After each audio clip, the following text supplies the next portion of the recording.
अस्सलाम वालेकुम स्टूडेंट, कैसे हैं। तो हम चैप्टर पढ़ रहे हैं वेक्टर्स एंड इक्विलिब्रियम। तो आज हम इसके एक्सरसाइज के जो शॉर्ट क्वेश्चंस हैं उनको स्टार्ट करने जा रहे हैं। चैप्टर हमारा कंप्लीट हो गया है, अब हम इसकी एक्सरसाइज की तरफ मूव कर रहे हैं। ठीक है, तो सबसे पहला हमारा क्वेश्चन है, define the terms unit vector, position vector and component of a vector. हमने इन तीन चीज़ों को डिफाइन करना है। ठीक है, तो सबसे पहले ये हम चैप्टर में पढ़ चुके हैं बड़ी डिटेल से। ठीक है, यूनिट वेक्टर क्या होता है। A vector having one magnitude is called unit vector. ऐसा वेक्टर जिसका मैग्नीट्यूड 1 होता है उसको हम यूनिट वेक्टर कहते हैं। ठीक है, और उसको हम कैसे डिनोट करते हैं, ए हैट। ठीक है, तो ये यूनिट वेक्टर का साइन है। It is used to indicate the direction of a vector. हमने ये पढ़ा था कि ये किसी भी वेक्टर की डायरेक्शन को जाहिर करने के लिए हम यूनिट वेक्टर को जो है वो यूज करते हैं। तो जो हमारा वेक्टर होता है, सिंपल एक वेक्टर जो है वो दो चीज़ों के इक्वल होता है, एक वेक्टर का मैग्नीट्यूड और दूसरा यूनिट वेक्टर। तो यहाँ से हम यूनिट वेक्टर का फार्मूला भी निकाल सकते हैं। ठीक है, ये निकाला। ए यूनिट वेक्टर किसके इक्वल है, vector A divided by vector magnitude.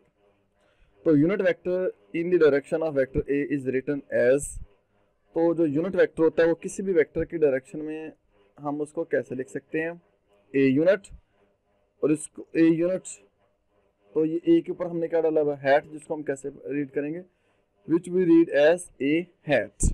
तो ए हैट किसके इक्वल है, vector A divided by vector magnitude. तो ये होता है यूनिट वेक्टर। ऐसा वेक्टर जिसका मैग्नीट्यूड 1 होता है उसको हम यूनिट वेक्टर बोलते हैं। इसको हम किसी भी वेक्टर की डायरेक्शन को जाहिर करने के लिए यूज करते हैं। ठीक है, और इसका फार्मूला आपके सामने है, और इसको हम कैसे डिनोट करते हैं ये भी आपको पता हो। ठीक है, नेक्स्ट है पोजीशन वेक्टर। क्या होता है, the vector which locates the position of particle with respect to origin called position vector. कि ऐसा वेक्टर जो किसी भी पार्टिकल की जो पोजीशन है उसको ओरिजिन के लिहाज से हमें बताता है, उसको हम पोजीशन वेक्टर बोलते हैं। ठीक है, तो पोजीशन वेक्टर को हम रिप्रेजेंट करते हैं आर से। ये पोजीशन वेक्टर को फाइंड कर का हम पढ़ चुके हैं। वैसे भी वेक्टर जो है वो और रिजल्टेंट वेक्टर जो है वो तो अपने दो कंपोनेंट्स का सम होता है। तो यहाँ पर रिजल्टेंट वेक्टर हमारे पास आर है जो किसके इक्वल है, ए आई प्लस बी जे। ए एक्स एक्सिस की जानब है, बी जो है वो वाई एक्सिस की जानब है। तो आर पोजीशन वेक्टर हमारा आ जाएगा, अगर हम इसका मैग्नीट्यूड फाइंड करेंगे, a square plus b square under root. तो पोजीशन वेक्टर ऐसा वेक्टर होता है जो हम किसी भी वेक्टर की पोजीशन को डिस्क्राइब करता है लोकेशन के लिहाज से, सॉरी ओरिजिन के लिहाज से। ठीक है, तो नेक्स्ट है कंपोनेंट ऑफ वेक्टर। किसी भी वेक्टर के कंपोनेंट्स को हम कैसे डिफाइन करते हैं, the effective value of a vector in given direction. Vector की जो इफेक्टिव वैल्यू होती है उसी डायरेक्शन में उसको हम क्या बोलते हैं, कंपोनेंट्स ऑफ अ वेक्टर। ये हम डिटेल से पढ़ चुके हैं चैप्टर में। ठीक है, तो अब हमारा नेक्स्ट क्वेश्चन है कि the vector sum of three vector give zero resultant, what can be orientation of vector. कि अगर हमारे पास तीन वेक्टर हो और उनका हमें सम जो है वो जीरो मिले तो वेक्टर को हम कैसे रखेंगे, वेक्टर की ओरिएंटेशन क्या होगी। If three vectors are represented by side of triangles joined by head to tail rule at angle of 60 degree, their sum will be zero। अगर हम तीन वेक्टर को ऐसे रिप्रेजेंट करें कि हमारे पास एक ट्राइंगल बने, मतलब वो जो आपके तीन वेक्टर्स हैं वो ट्राइंगल की साइड को रिप्रेजेंट करें। ठीक है, और उन वेक्टर को हम ज्वाइन करें हेड टू टेल रूल। देखें, ये पहला हमारा ए वेक्टर है, उसके बाद बी, ए के हेड के ऊपर बी की टेल, तो ये head to tail rule apply हो रहा है। फिर सी, तो दूसरा वेक्टर अब कौन सा है, बी, तीसरे की टेल तो दूसरे का हेड, यहाँ पर भी head to tail rule apply हो रहा है। ठीक है, तो ये हमने इन तीनों को हेड टू टेल रूल के लिहाज से अरेंज किया हुआ है। तो वो कह रहा है कि अगर हम वेक्टर को ऐसे अरेंज करें तो उनमें एंगल भी क्या बने, 60 डिग्री, तो देन उनका सम जो है वो जीरो होगा। कैसे जीरो हो सकता है सम, देखें, ये ए हमारा ए वेक्टर है जिसको हमने पी क्यू से रिप्रेजेंट किया, ये हमारा बी वेक्टर है जिसको हमने आर क्यू से रिप्रेजेंट किया।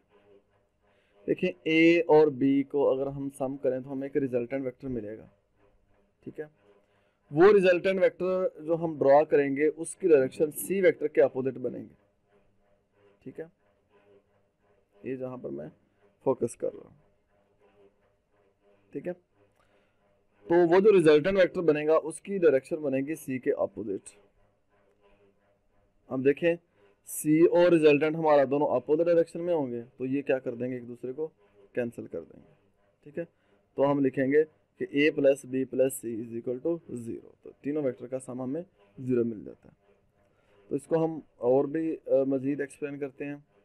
Three vectors are A B C are three vectors acting along the side of triangle, ठीक है। ये हम पीछे बता चुके हैं। P Q R as a head of A coincide with the tail of C by head to tail rule, the resultant of three vector will be 0, ठीक है। तो इसकी जो बेसिक बात है वो मैंने आपको समझाई है, फिर मैं आपको समझाता हूँ कि ये 0 क्यों होता है। देखें ये A वेक्टर की डायरेक्शन है, ये A वेक्टर है, ये B वेक्टर है, इनका जो रिजल्टेंट मिलेगा वो इस C वेक्टर के अपोजिट मिलेगा, ठीक है। जब हमारा रिजल्टेंट और C वेक्टर दोनों इक्वल मैग्नीट्यूड में होंगे और डायरेक्शन में अपोजिट होंगे तो वो दोनों एक दूसरे को कैंसिल कर देंगे। जब एक दूसरे को कैंसिल करेंगे तो हम क्या लिखेंगे कि हमारा जो तीनों वेक्टर्स हैं उनका सम जो है वो 0 है। नेक्स्ट है हमारे पास vector lies in x y plane, कि अगर वेक्टर एक्स वाई प्लेन में हो forward orientation both of its rectangular component will be negative. हम क्या ओरिएंटेशन रखें कि दोनों रेक्टेंगुलर कंपोनेंट्स हैं वो नेगेटिव हो। Forward orientation will it's component have opposite side, ठीक है, कि किस ओरिएंटेशन में जो है वेक्टर के कंपोनेंट के अपोजिट साइन होंगे।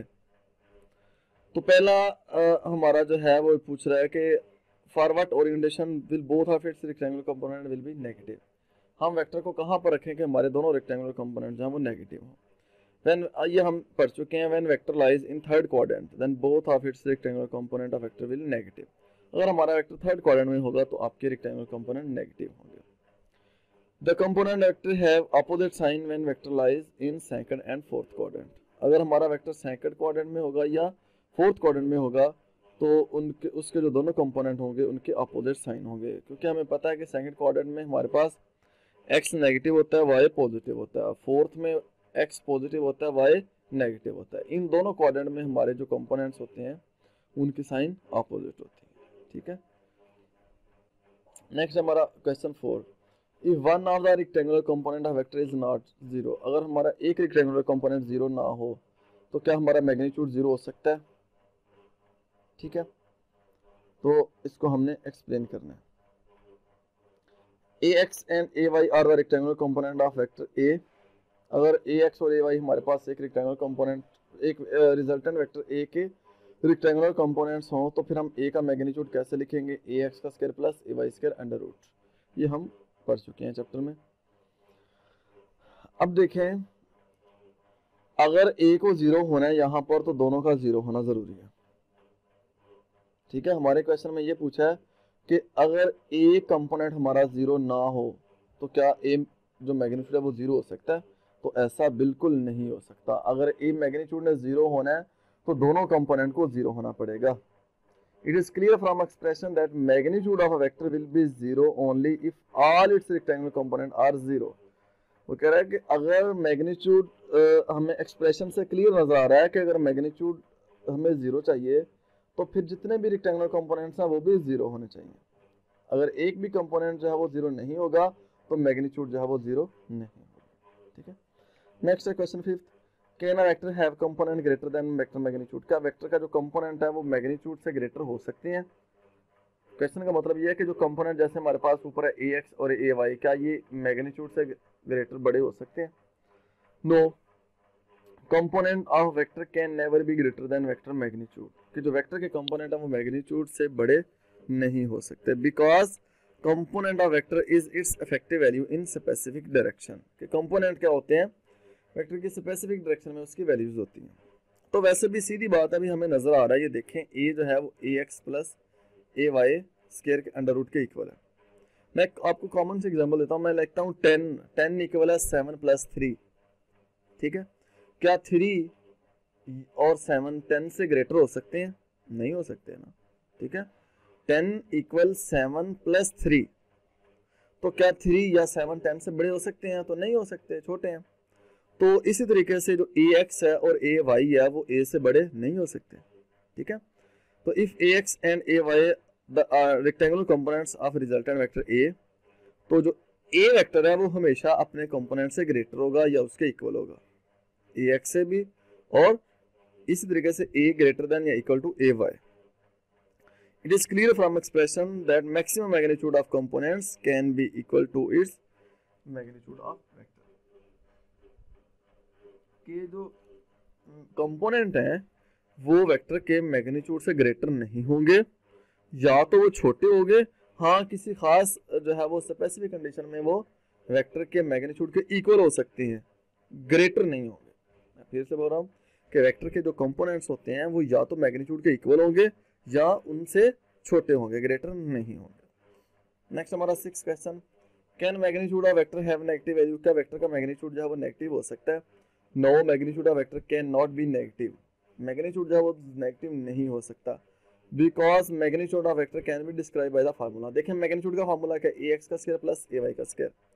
देखिए बच्चे, अगर हमारे पास कोई नेगेटिव वैल्यू होगी भी तो वो यहाँ पर दोनों का स्क्वायर है, दोनों कंपोनेंट्स का, ax का भी स्क्वायर है और ay का भी स्क्वायर है। अगर नेगेटिव वैल्यू होगी भी तो वो जब हम उसका स्क्वायर लेंगे तो वो पॉजिटिव बन जाएगी। जैसे -2 अगर है तो -2 का स्क्वायर लेंगे तो वो +4 बन जाएगा, ठीक है। तो इस तरीके से जो हमारा मैग्नीट्यूड है वो नेगेटिव नहीं हो सकता।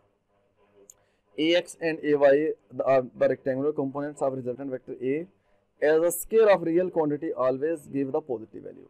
कि जो कोई भी रियल क्वांटिटी होती है उसका जो हम जब स्क्वायर लेते हैं तो हमें हमेशा वैल्यू पॉजिटिव मिलती है, नेगेटिव नहीं मिलती। तो यहाँ पर दोनों का स्क्वायर है तो हमें जो भी वैल्यू मिलेंगी वो पॉजिटिव मिलेगी, एक ही नेगेटिव नहीं मिलेगी। Therefore the magnitude of vector will always be positive, कि जो हमारा वेक्टर होगा उसका मैग्नीट्यूड पॉजिटिव होगा। नेक्स्ट है 7 question, if a plus b, 7 question है, if a plus b is equal to 0, अगर a प्लस b 0 हो तो what can you say about the component of two vector. अगर दो वेक्टर का सम 0 हो तो आप इन वेक्टर के कंपोनेंट्स के बारे में क्या कह सकते हैं, ठीक है। तो बेटा आंसर है a plus b is equal to 0, ये प्लस है उधर जाके हो जाएगा minus a vector is equal to minus b vector. अब a के दो कंपोनेंट्स हमारे पास, अगर हम वेक्टर को रेक्टेंगुलर कंपोनेंट्स में एक्सप्रेस करें तो a के दो कंपोनेंट्स ax और ay, तो हम क्या लिखेंगे axi plus ayj equal minus, ठीक है। तो b के दो component bxi plus byj, braces में हम इसको क्लोज करेंगे, ठीक है। axi plus ayj equal minus bxi minus byj, ठीक है। तो सेंटर में इक्वल का साइन है दरमियान में। तो comparing the coefficient of unit vector i and j, तो हम अगर कोफिशिएंट को कंपेयर करें तो i वाला कोफिशिएंट इधर कौन सा है, ax और bx के साथ i है, ay और by के साथ j है। तो ax इज इक्वल टू किसके बनेगा minus bx, ay is equal to minus by, ठीक है। तो components of both vector are equal in magnitude but opposite in direction, ठीक है। देखें ax जो है वो किसके इक्वल है माइनस bx के, और ay किसके इक्वल है माइनस by के। तो ये दोनों कंपोनेंट जो है वो मैग्नीट्यूड में इक्वल है और डायरेक्शन में ऑपोजिट है, x वाले y वाले भी दोनों कंपोनेंट मैग्नीट्यूड में इक्वल है, डायरेक्शन में ऑपोजिट है, ठीक है। तो अगर a प्लस b का सम 0 होता है तो फिर हम उनके कंपोनेंट्स के बारे में क्या कह सकते हैं कि वो जो हमें कंपोनेंट्स मिलेंगे वो मैग्नीट्यूड में इक्वल होंगे, डायरेक्शन में ऑपोजिट होंगे। नेक्स्ट हमारा question number 8, under what circumstances would a vector have components that are equal in magnitude, कि किन हालात में हमें जो है ऐसे कंपोनेंट्स मिल सकते हैं जो मैग्नीट्यूड में इक्वल हो। फिर से क्वेश्चन बोल रहा हूँ कि हमें क्या कंडीशन होगी कि हमें वेक्टर के ऐसे कंपोनेंट्स मिले जो मैग्नीट्यूड में इक्वल हो। तो हम वो कंडीशन बताएंगे। हम सपोज करते हैं ax and ay the rectangular components of resultant vector a, तो हमारे जो गिवन कंडीशन वो ये है कि कंपोनेंट्स मैग्नीट्यूड में इक्वल हो। तो हम कंडीशन अप्लाई करते हैं, ax हॉरिजॉन्टल कंपोनेंट है, ay वर्टिकल कंपोनेंट है, ax is equal to ay, ये हमारी गिवन कंडीशन है, ठीक है। तो ax हम पढ़ चुके हैं a cos थीटा का इक्वल होता है, ay vertical component a sin theta का इक्वल होता है, हम पढ़ चुके हैं। a से a vector cancel, cos theta equal sine theta, ठीक है। अगर हम साइन के नीचे cos को जाके डिवाइड कर दे तो इस साइड पे लेफ्ट साइड पे 1 बच जाएगा, ठीक है। तो sine over cos tan theta होता है, ठीक है। तो अगर हम थीटा को इधर रखें तो tan उधर जाके इनवर्स बन जाएगा, tan इनवर्स 1। तो अगर आप कैलकुलेटर से चेक करें तो tan इनवर्स 1 जो है वो 45 डिग्री होता है, तो theta is equal to 45 degree. देखें अगर हमारा वेक्टर जो है वो 45 के एंगल पे हो रेक्टेंगुलर कोऑर्डिनेट सिस्टम में, ठीक है, तो फिर हमें जो उसके दो कंपोनेंट मिलेंगे ax और ay वो मैग्नीट्यूड में इक्वल होंगे। ये हमसे पूछा गया था कि भाई आप बताएं कि दो कंपोनेंट्स हैं एक वेक्टर के, वो मैग्नीट्यूड में इक्वल कब हो सकते हैं। तो अगर हमारा वेक्टर जो है वो 45 डिग्री पे लाई करेगा तो फिर हमें जो कंपोनेंट्स मिलेंगे वो मैग्नीट्यूड में इक्वल होंगे, ठीक है। तो so the components of vector will have equal magnitude when vector makes an angle 45 degree with horizontal, ठीक है बेटा। ओके, अल्लाह हाफिज।